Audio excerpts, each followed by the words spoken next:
Seagrass. These plants provide shelter and food for a diverse community of marine organisms. Called the lungs of the seas, seagrass cleans polluted water and protects coasts from erosion. But seagrass can do even more.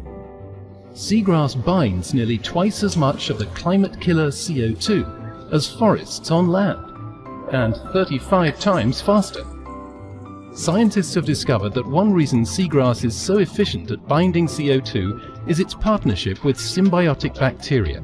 The plant uses the energy from sunlight to fix CO2 in the seawater into sugars. In the roots of the plant, symbiotic bacteria bind nitrogen from the sediment into ammonium. Then the partners swap. The bacteria give the seagrass the ammonium, which it needs as a fertilizer.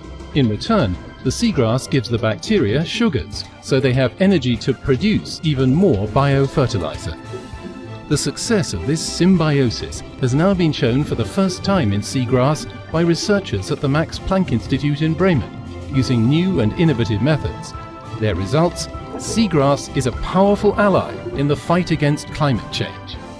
Seagrass deposit large amounts of sugar into their meadows, forming one of the largest piles of sugar on Earth. Within these sugars, the climate killer CO2 is safely stored away from the atmosphere. These vast sugar stocks are not eaten by bacteria because seagrass excrete phenolics into their meadows. These antimicrobials prevent bacteria and other microorganisms from degrading the sugars and converting them back into the climate killer CO2.